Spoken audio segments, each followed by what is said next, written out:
we're moving forward. Okay. So Okay. here's your opening statement. We're going to, a couple minutes, don't rant, but opening statement. And then I will do my opening statement. You want me to start? Please, you're the guest. All right. So my question is, I don't have statement anymore because it's useless. I can come and talk with a predeset position that doesn't make sense to you or to anyone listening. So I have questions. What is a good life? What is the goal of human being? Is it fulfill a nationalist idea, promote liberal values, be realist, do the best you can? What is the part of Western life in the in this area, in the Middle East? Can we project our values from America to the Middle East? Can we project our value from America to Israelis? That's the question that I think we're all here trying to solve. Regarding war is hell. I hope that it will end as soon as possible. I want the Palestinian cousins to have a state. I think that currently... Well, that's some progressive Zionism. Let me just recognize it's not progressive Zionism. You can be pro-Israeli and don't be anti-Palestine. Hold on. You want to be pro-Palestine and anti-Zionist. I understand. I understand your point. Hold on. I understand the point. Hold on. I'm giving respect where it's due. From an outside perspective, that is very progressive Zionism because we're past a two-state. We know Netanyahu's not supporting the two-state. Anything he says about that is BS. We can see through it. He's done with that. This is like, you don't do this to your neighbor and your cousins. It's like in the mirror. I'm going to ask you a real question. All right. Let's say, for instance, that a bunch of thugs came into your home, thugs that you had a history with, where you'd been involved in attacking the thugs' friends in the past, but now they come into your home, right? And just because now they've left and you're going to follow them back to their neighborhood, but you don't know what house they're in. Okay. Do you have the right to bomb the whole neighborhood because you don't know where the thugs that attacked you are stationed? No, you don't, because you'd be considered a mass murder. In any real society, civilized society, you'd be considered a mass murderer for doing that, right? Okay. All right. Well, I'm going to hold the government. Hold on a second. I'm going to hold the government to that exact same standard. If the people are not allowed to do it, then the government should not be allowed to do it. You're trying to make state decision based on personal affairs. It's like me asking you, why not canceling the border? Why? You want to be a good neighbor? You want to be a good civilian? I want to be a good neighbor. Let's remove all the gates for my neighbor. All right. So let's say in my neighborhood there is like a gate. All right, so let's remove that gate. And in America, for example, let's cancel border control completely. Let's let everyone in, everyone out as much as they want, borderless, one united world. Why not to do that as well? Why just stop in being a thug? Let's cancel border, let's cancel national death, let's cancel armies around the world. I just don't see how that is a defense of the collective punishment and unaliving of 15,000. Because collective punishment, all right, see, let's look. When, for example, an army get involved, it's basically an unsolvable problem, right? So if the problem is unsolvable, you resort to force as the last option. Israel is not good in solving conflicts with Palestinians, and Palestinians is not good in solving conflict with us. What do I call force? Innocent Palestinians call hellfire. So your use of force is hell. It's absolute hell. There's a reason. Look, me and you cannot go and meet each one of the 7 million Palestinians and have personal relation with them and talk to them about everything. At the end, they need to select a leadership. They need to have a culture. The culture creates a political system. So I can only relate to the people they elect, the people they support, and to the movement that this culture grows out of it. You sound like you're too smart. You sound like you're too smart to be here defending this man. And what I'd like to do is compel you. Smart. You are too smart. I'm asking you questions. I'm asking. Listen, I don't support Bibi. All right. There we go. You maybe don't support Trump or Biden. I don't know. Maybe you support. Oh my God! Of course not. Jesus Christ! Of course not.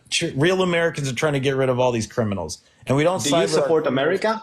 We do not support the criminals in our government. We don't support the money that's being blown. We don't have the money to send you, so we can't even afford to be sending all the money we send you.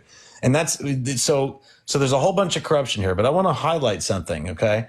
So what I want to highlight first off is that I got someone that stands with Israel to say that they don't support Bibi. And this to me is important. Okay. So let's focus in on this for a second, because I have a vision. My vision is this. All right. I want the people of Israel to know that I'm not here to take away your right to exist. That is not what I want to do. I do want to, however, make sure that you're building the country on a foundation of equity, of peace, and like equity for everyone in the whole region. No more BS, no more walls. We want full rights. We want everyone able to go to the Al-Aqsa without having the IDF show up with their stun guns, none of this crap. So that being said, my proposal is that the region, the country be called Jerusalem, but that the states within the country be called Israel and Palestine. And those states would be like Michigan and North Dakota, basically, in the United State of Jerusalem. And so essentially, Jerusalem would be an international peacekeeping force run by the whole world, basically through the UN, that there's no more violence. There's no more Bibi's allowed to bomb whoever he wants. There's no more H group allowing to do anything. No, all of that sounds good.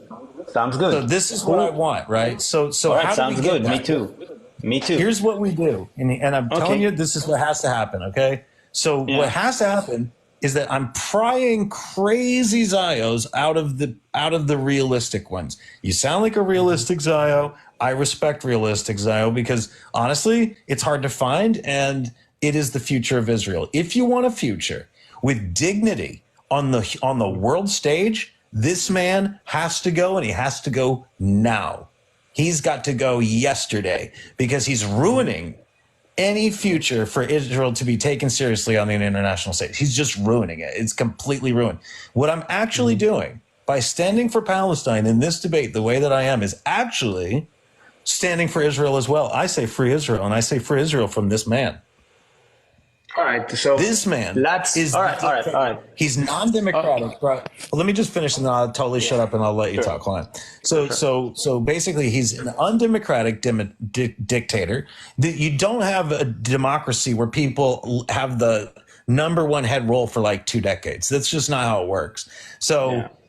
He's clearly a dictator, right? He can just hold on to his power. He just keeps, and the way that the Likud works in the Knesset, by the way, is completely shafty. It's so sketch. But then he had the corruption scandals, and then he had the judiciary scandal that was basically designed to rule out the corruption scandal, and all of this is completely, timed so appropriately to mask his corruption scandal. So my point is.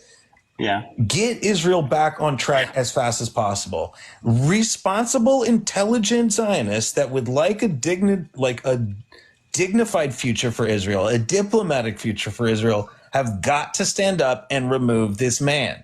There is no other legitimate thing that Israel can do to win back the good faith of the world except that.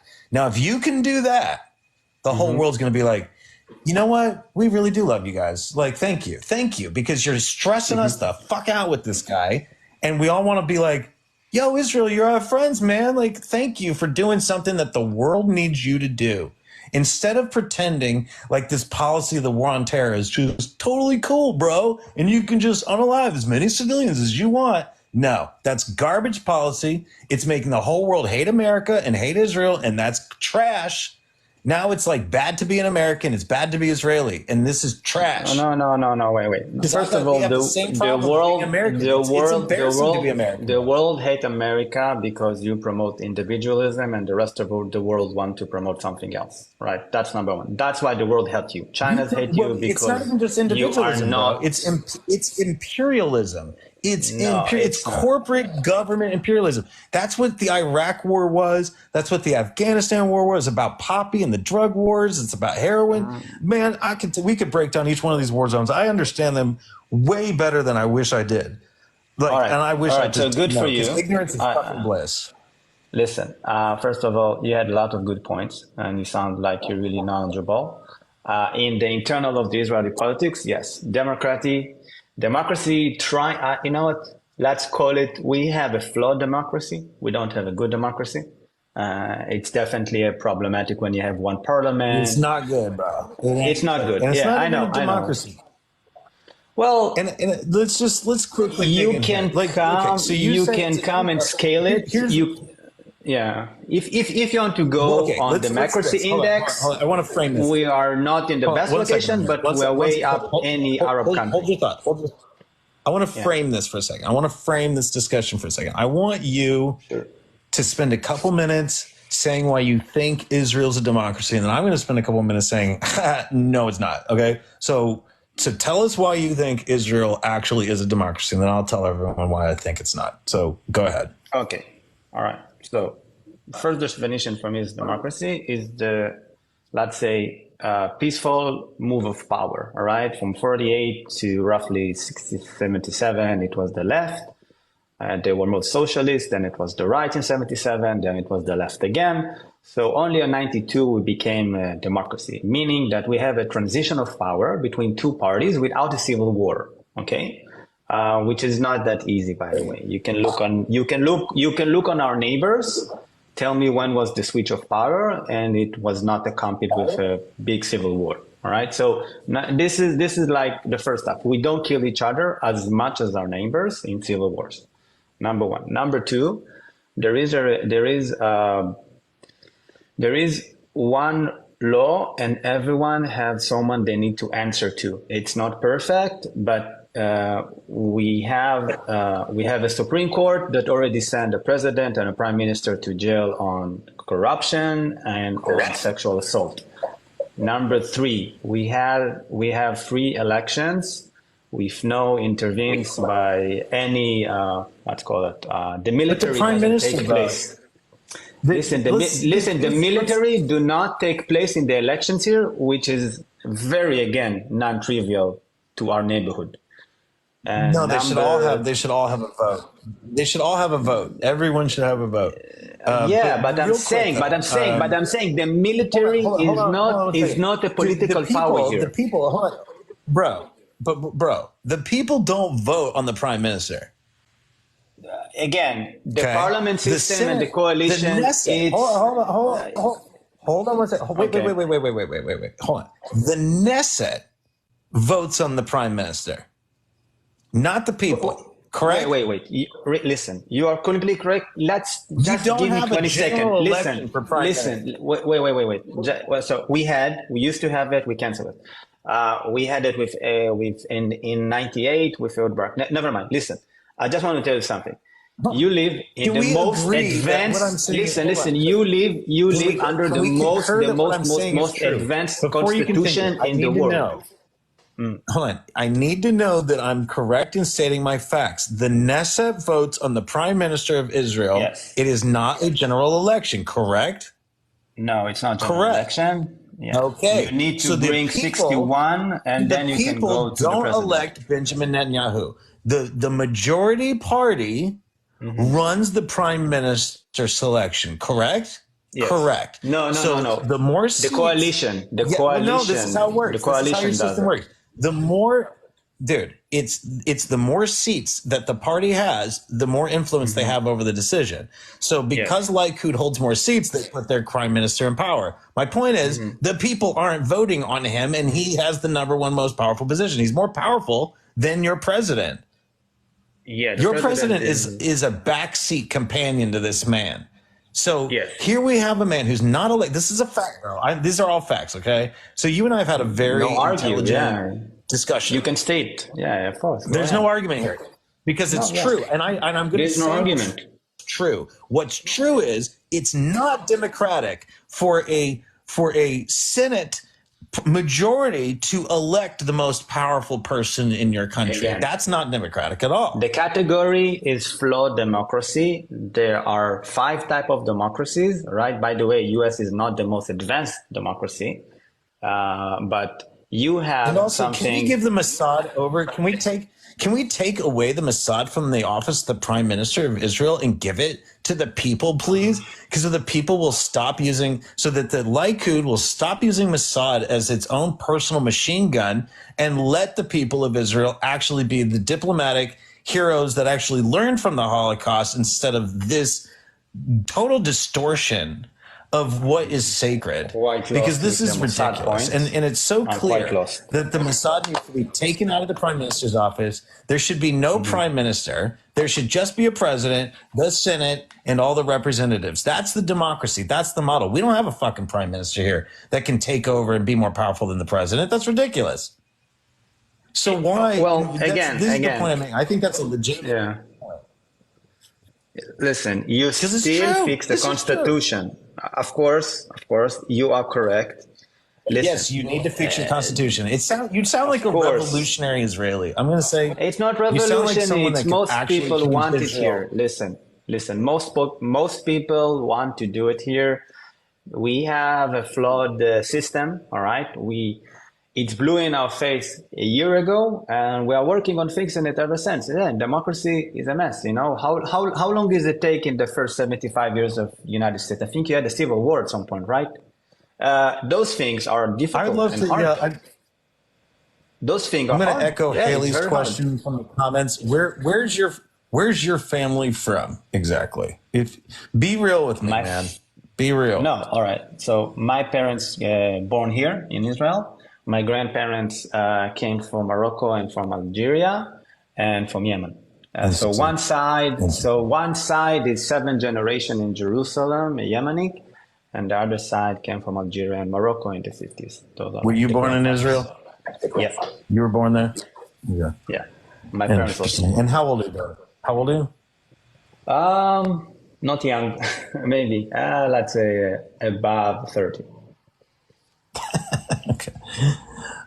Listen, I think that there are a number of good Israelis and good Jews, and I'm convinced that good Israelis and good Jews can save the world from this. I wish. But you have to.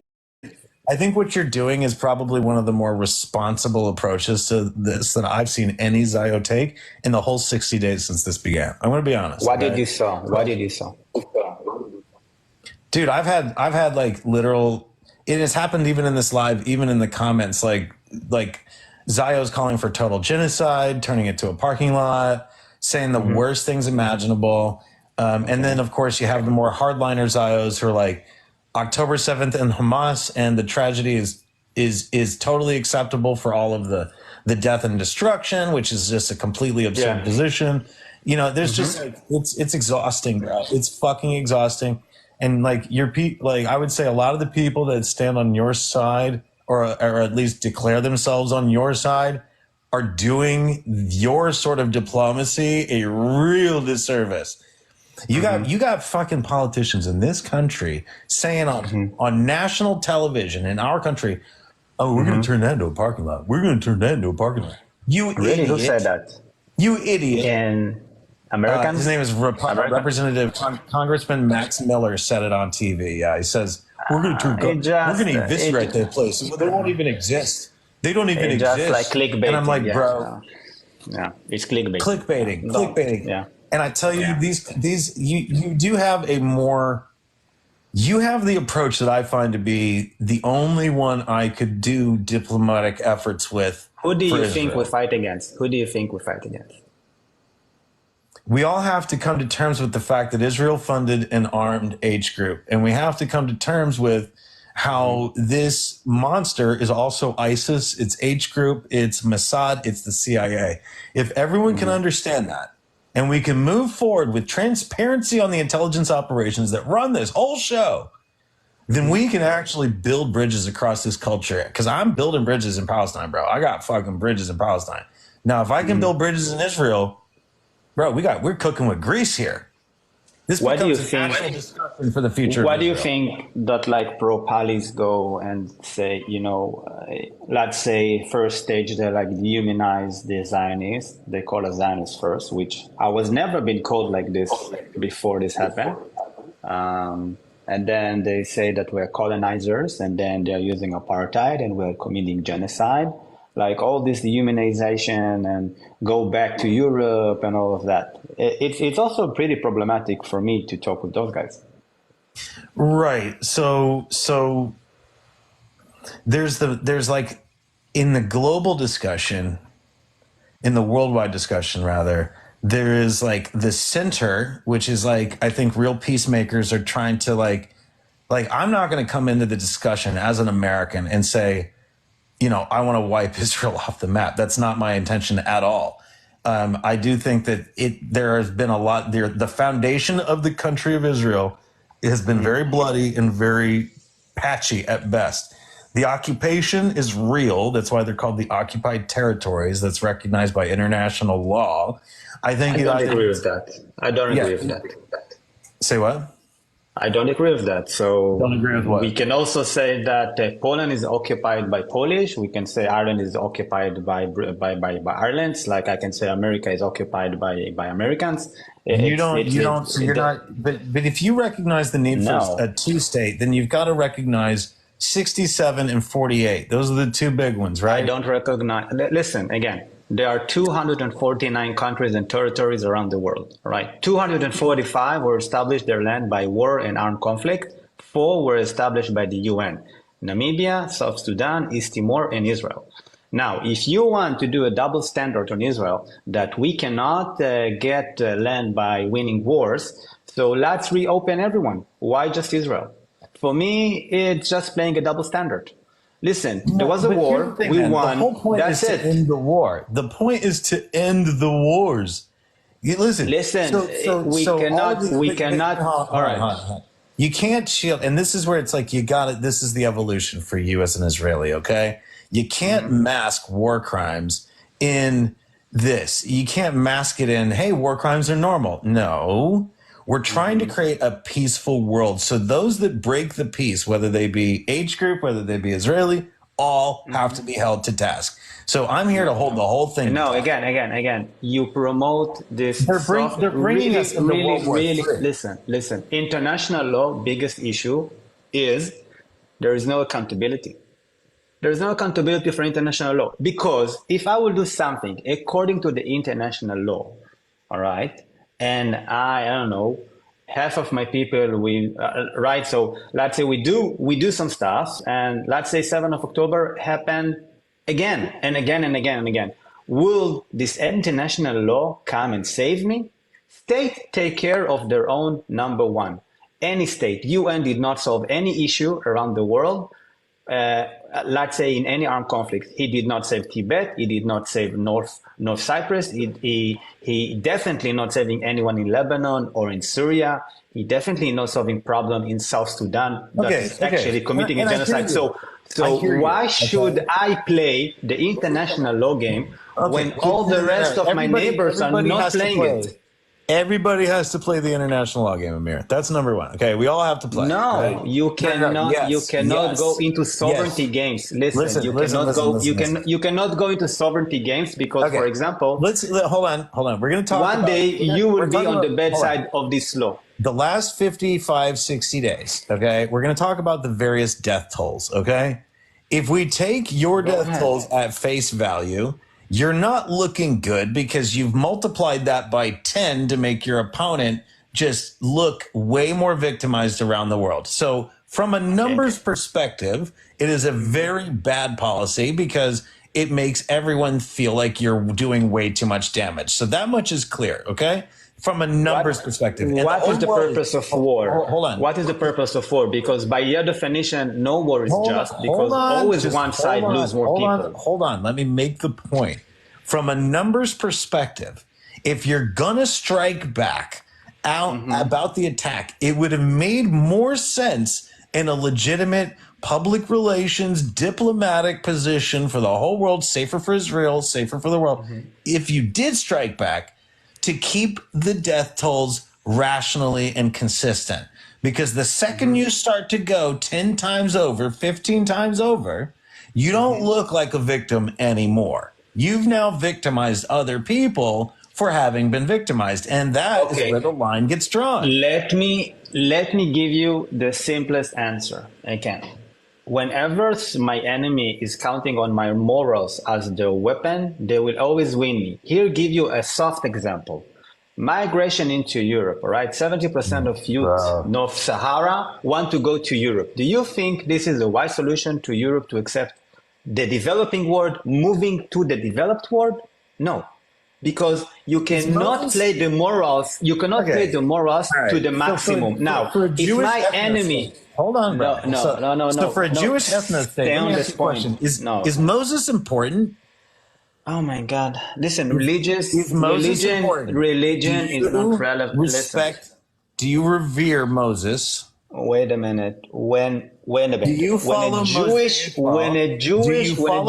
law? Hold on. You know the point. No. Forget it. And I'm going to hold you to task for it. Hold on. It's irrelevant for me. This is where you're getting lost in the sauce. One side is shouting Allah Akbar when he killed me, and the other side does not scream go. Do you follow Moses. Mosaic law? Yes or no? I don't know what it even means, so I don't know how to follow. The Ten Commandments are Jewish law, bro. Are you serious? How do you not know what I mean? Like, you come on, bro. Now you're what? The Ten Commandments? The Ten Commandments are in the Torah. They are Mosaic law. All right. Yes. I appreciate those law. What's your point? Thou shalt not kill is Mosaic law. There is another Mosaic law. Whoever comes to kill you, kill him first. We're going to get real specific here. So you're not allowed. God doesn't want you killing everyone, right? So here's your God, right? It's because I've read the Bible countless freaking times. I can repeat it just as good as you can. I'm pretty sure.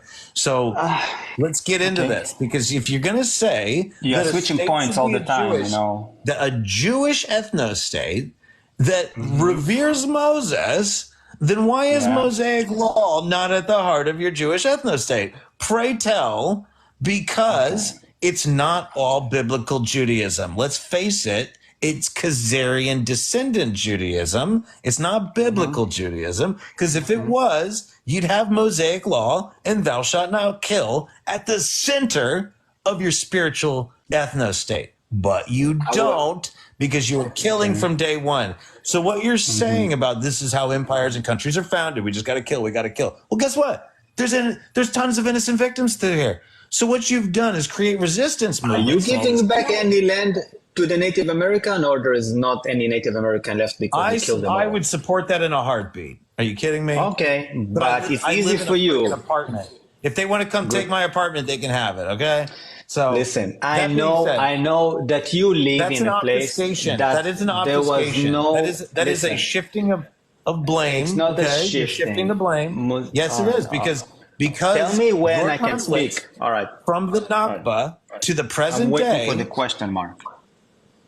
It's not a question. I'm making statements. These are clear-cut statements that anybody can research. The refugee crises that have been created since 1948 to the present day have been the origin point of all of your resistance movements that you now call terrorists. 65 million refugees in those years got solved. You've created 1 million did not get solved. Why? You just created a new Nakba 2023. 60 million refugees found homes and built new lands. Right. Listen, Jordan is Palestine. They need to go If you really want to solve the refugee problem, all right, let's talk about it. No, you just want ownership over Jerusalem. That's what you want. I don't want ownership over Jerusalem. Clearly you do. Listen, we put two peace agreements. The Palestinian, the people you support, first of all, ask them what they want. Ask them who is the leader and what is their plans. All right? And are they willing to live with a Jewish state next to them? Ask them. You talk to me all the time. I'm telling you, yes, I'm willing. I want them to have a state. I'm willing to live with a Palestinian state next to me. Well, this is Fatah, which will be demilitarized due to security concerns. Put a pause on it for a second. What you're describing is Fatah, okay? So Fatah and the PLO, you know, early on were way more diplomatic and reasonable. But because they were the PLO, yeah, they were reasonable. Arafat was, they blew up airplanes. Hold on, bro. Arafat is the first Palestinian leader to be accepted and respected on the international stage. He was the first. You know why? Why? Yeah, I know why. Okay, because tell me why. Because all the Palestinian resistance leaders were trashed because of Zionist control in America and Israel. So that's why. Okay? Nothing with the civil wars. They got kicked out of Jordan, kicked out of Kuwait because supporting Saddam. Nothing of the civil war of Lebanon. All the Arab nations around us kicked them out. They had no one to sponsor them. And then Soviet Union fell. They were popular. Listen. They were too popular. And why were they popular? Because they were more respectful and they were more peaceful. The first Intifada, non-violent. Okay? What? So I know the story. Non-violent? The second Intifada was way more violent. Okay. Both of them were violent. The first one was not as violent. Both of them are a result of a Soviet propaganda. Look who trained the PLO. No, they're a result of an occupation. No, look who trained the PLO and who invented plane hijacking. That's what the KGB trained them. No. What you're doing is gaslighting the resistance movement. It's not gaslighting. Yes, it is. Because I'm just telling you that the Palestinian business is perpetuate this conflict as long as they can. You're gaslighting the resistance, okay? And here's how you're gaslighting. This is not the resistance. The resistance yes, it is. To what? To your occupation. You're in denial. No. You're in denial. God. You're in denial. Listen. You're in denial. I'm sorry. You are in denial here. This is absolutely what you're doing is obfuscating and gaslighting the resistance. The resistance is to your occupation. It is to the apartheid. Plain and we talk about some facts. All right. Stop. All right. Listen. Do you think the Palestinians are the only oppressed minority that use violence around the world to get independence? Of course not. How many? All right. Good. They want freedom. Let's move ahead. They have to do what you're making them do. Let's move ahead. Describe me other minorities that had to fight for their independence. Please, let's go. I can give you Indian independence, Algerian War of Independence, Vietnam War, all right, South African apartheid, North Island, American Civil Rights Movement, East Timor, Indonesia, but in the South African Taiwan. In the South apartheid conversation, you are the apartheid regime, bro. You cannot invent rules of conflict if you refuse to learn from the other world. Listen, the amount of violence and death on both sides is beyond resistance, all right? It's beyond useful. It doesn't move them ahead, not in the international community, more importantly, not internally. Listen, whatever tyranny Israel is putting on Palestinians, it doesn't give them justification to put more tyranny on themselves. Electing H in Gaza, PLO corruption, all right, killing people on the street like a mob, right? 3 days ago in Tulkarem, they just mutilated 2 bodies, faking evidence that the work of Israel, do them like a mob trial. It doesn't give them legitimacy to do it because at the end, who are we dealing with? Are we dealing with a tribal society? Are we dealing with a civilized society? Are we dealing with a society that gets free buffet on values because you say they are oppressed? All right, why did the Black Civil Movement will go out and butcher now 50,000 Americans? Would that promote their cause for equality? The answer is no. You cannot bring tribal culture into a civilized society and ask us to go down to their level because Amir, the reason that's a false equivalence is because in America they're not in a giant concentration camp. Okay, so that there's a reason that's a false equivalence. Really, the black people think otherwise. You think New York is Gaza, bud?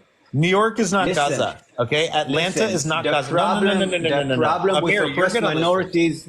Amir, you've been here for a while. To their definitions. Okay, muting you. All right. Listen, New York is not Gaza. Atlanta, not Gaza. Miami, not Gaza. Los Angeles, not Gaza. Okay? Agreed. I didn't say Everyone, you're going to stop. You're going to listen. Your time's about up because there's like 6 other people. I'm going to let them up. So why don't we just do this? Why don't you make a final? I'll give you a couple minutes. You can make your final statement. I'm going to move to the next person. Okay? I've given you a lot of time. Thank you for your time. Thank you for this call. I will just summarize it by this. Oppressed minorities that are marginalized across the world cannot act in violence due to the fact it's useless to their promotion of a goal. You can use the threat of violence, right? But you need to put a cap on it, because the major risk of giving oppressed minorities the right or the justification to use violence is that it's completely subjective. Any oppressed minority can decide he is oppressed, and you cannot put a cap on it from your side. But you have to, you need to keep the game in the civilized world and not in the tribalism world, all right? Because then because no regime go out in fire and blood and provide good statehood for his people. It will be a cry for shame if now you will ask us to stop and keep H in power and let them rule the Palestinians.